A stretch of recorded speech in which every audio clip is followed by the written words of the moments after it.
বন্ধুরা, শীতকালে বাজারে খুব সুন্দর সুন্দর কচি লাউ পাওয়া যাচ্ছে। তো দেখে কেনার লোভ সামলাতে পারলাম না। তো তাই ভাবলাম যে দুটো রেসিপি করব, তোমাদের সঙ্গে শেয়ার করি। বাই দা ওয়ে, আমি দীপালি, তোমরা দেখছো তোমাদের চ্যানেল মায়ের আদরে রান্না। দেখো, আমি একটি মাঝারি সাইজের কচি লাউ কিনে নিয়েছি। তো সেটাকেই এবার আমি সরি কেটে নেব। দেখতেই পাচ্ছ কেমন কচি লাউটা। কচি লাউ চেনার একটা উপায় হচ্ছে লাউয়ের খোসার ওপরে একটু নখ ডাবিয়ে দেখবে। যদি নখটা ডেবে যায় তাহলেই বুঝবে যে লাউটা কিন্তু কচি আছে। তো সেই বুঝেই কিন্তু লাউটাকে কিনতে হয়। সরি। তো লাউটার এবার আমি খোসা ছাড়িয়ে নিচ্ছি। আমি বটির সাহায্যে কেটে নিচ্ছি। তোমরা যে যেটাতে কমফোর্টেবল তোমরা চাইলে ছুরির সাহায্যেও কেটে নিতে পারো। তোমরা রেসিপিটি দেখতে দেখতে চ্যানেলে যারা নতুন এসছো তারা চ্যানেলটিকে সাবস্ক্রাইব করে বেল আইকনটি প্রেস করে রাখো, যেন পরবর্তী নোটিফিকেশন সবার আগে তোমার কাছে পৌঁছায়।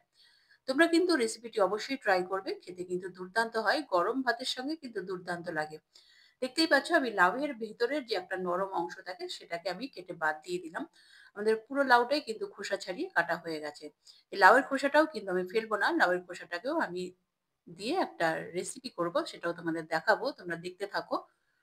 তো দেখো, লাউটাকে এবার আমি এরকম ঝিরি ঝিরি করে কেটে নেব একদম। এটা একটু সময় সাপেক্ষ কাজ। তো আমি একটু মজা করেই বলে থাকি যে এটা ঠাকুমা দিদিমাদের কাজ। তো দেখো, আমি লাউটাকে ঝিরি ঝিরি করেই কেটে নিচ্ছি। একটু সময় লাগে কাটতে লাউটা ঝিরি ঝিরি করে। এইভাবেই কিন্তু আমাদের পুরো লাউটাকে ঝিরি ঝিরি করে কেটে নিতে হবে। লাউ কাটার উপরে ডিপেন্ড করে অনেকটা স্বাদটা। দেখতেই পাচ্ছ কতটা ঝিরি ঝিরি করে কাটা হচ্ছে। তোমরা রেসিপিটি কোথা থেকে দেখছো সেটা অবশ্যই জানাবে। যদি ফেসবুক পেজ থেকে দেখে থাকো তাহলে পেজটিকে অবশ্যই ফলো করার অনুরোধ থাকলো তোমাদের কাছে। তো পুরো লাউটাই কিন্তু আমি এইভাবে ঝিরি ঝিরি করে কেটে নেব।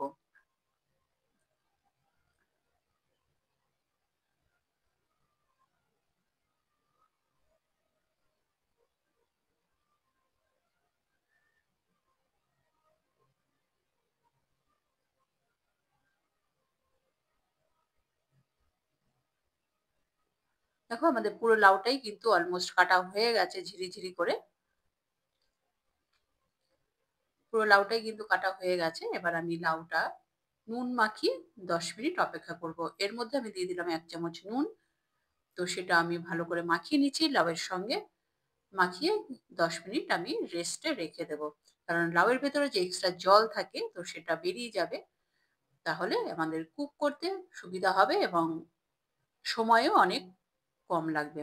তো লাউয়ের খোসাগুলো দিয়েও দেখো আমি ভালো করে ধুয়ে নেব 2-3 বার করে, যাতে ইম্পিউরিটিস আছে তো সেটা বেরিয়ে যাবে। 2-3 বার করে ধুয়ে নেওয়ার পর আমি লাউ খোসাগুলোকেও লাউয়ের মতো একদম ঝিরি ঝিরি করে কেটে নেব।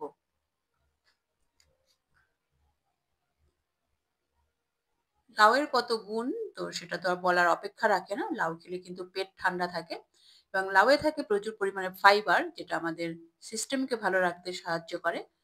তো লাউ প্রতিদিনকার ডায়েটে অবশ্যই রাখা উচিত। লাউয়ের বিভিন্ন রেসিপি হয়। তো সেইভাবেই আমাদের লাউটাকে আমরা ব্যবহার করতেই পারি প্রত্যেক দিনের ডায়েটে। তো দেখো, লাউয়ের খোসাগুলো কিন্তু আমাদের অলমোস্ট কাটা হয়ে গেছে, পুরোটাই কাটা হয়ে গেল। এবার লাউয়ের খোসাগুলোকে এবার আমি নুন মাখিয়ে 10 মিনিট রেখে দেব।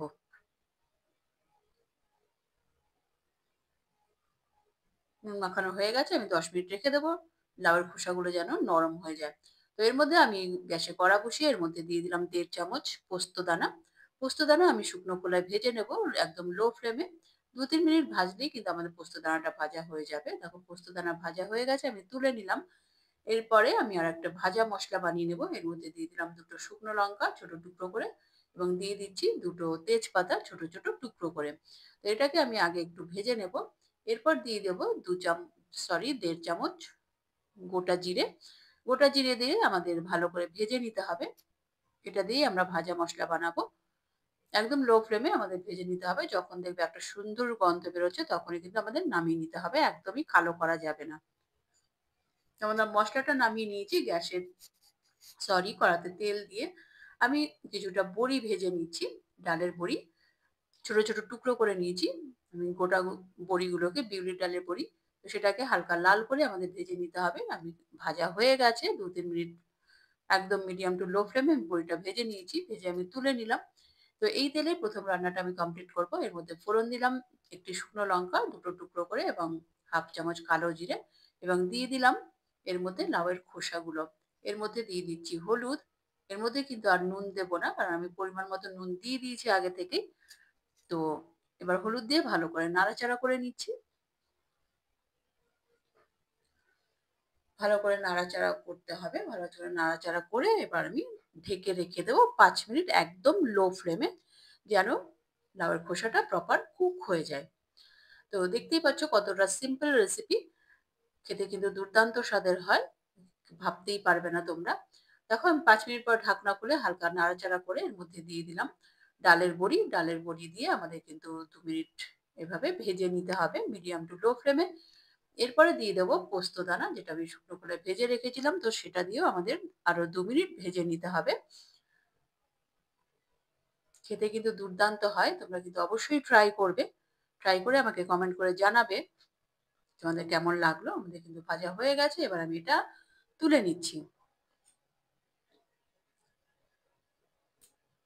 লাউয়ের খোসা কিন্তু আমাদের ভাজা হয়ে গেছে। এই রেসিপিটা আমাদের কমপ্লিট। দেখতেই পাচ্ছ কতটা লোভনীয় হচ্ছে দেখতে। এবার নেক্সট স্টেপে আমি চলে যাচ্ছি। এর জন্য আমি নিয়ে নিয়েছি ২৫০ গ্রাম চিংড়ি মাছ। তোমরা ঠিকই ধরেছ, আমি কিন্তু লাউ চিংড়ি বানাতে চলেছি। তো চিংড়ি মাছ আমি ভালো করে বেছে ধুয়ে রেখেছি। এরপর আমি দিয়ে দিলাম হলুদ এবং সামান্য নুন দিয়ে ভালো করে ম্যারিনেট করে নিচ্ছি। ম্যারিনেট করা হয়ে গেছে। এবার কড়াতে তেল দিয়ে দিলাম ২ চামচ। এরপরে আমি তেলটা গরম হয়ে গেলে মাছটাকে ভেজে নেব। মাছটাকে কিন্তু খুব বেশি ভাজা যাবে না। আমরা ৩০ সেকেন্ড থেকে ৪৫ সেকেন্ড মতো সময় আমরা ভেজে নেব হাই ফ্লেমে। কারণ কি বেশি সময় ধরে ভাজলে মাছটা শক্ত হয়ে যাবে। সেক্ষেত্রে প্রপার টেস্ট আসবে না। তো দেখতেই পাচ্ছ আমি ভেজে নিচ্ছি মাছটাকে। মাছটা ভাজা হয়ে গেছে, আমি তুলে নিচ্ছি। মাছটা তোলা হয়ে গেছে। এবারে এই তেলেই আমি রান্নাটা কমপ্লিট করব। এর মধ্যে আমি ফোড়ন দিয়ে দিলাম একটি তেজপাতা, একটি শুকনো লঙ্কা, ২ টো শুকনো লঙ্কা, ১/২ চামচ গোটা জিরে, ১/৪ চামচ হিং দিয়ে আমি হালকা করে নাড়াচাড়া করে নিচ্ছি মসলাটাকে। তো এরপরে আমি যে লাউটা কেটে রেখেছিলাম তো সেটাই আমি এবার দিয়ে দেবো কড়াতে। দেখতেই পাচ্ছ কতটা জল বেরিয়েছে এক্সট্রা। তো এবার লাউটাকে হাতের সাহায্যে ভালো করে চেপে জলটাকে বার করে দিয়ে তারপরে লাউটাকে আমি কড়াতে দিয়ে দিচ্ছি। এই লাউয়ের জলটা কিন্তু ফেলবে না। লাউয়ের জলটা কিন্তু ভীষণই উপকারী। তোমরা এটাকে এমনি খেয়ে নিতে পারো। এতে কিন্তু শরীর খুব ভালো থাকে এবং ঠান্ডা থাকে। তো দেখো এবার আমি লাউটা দিয়ে ভালো করে নাড়াচাড়া করে নিচ্ছি কড়াতে।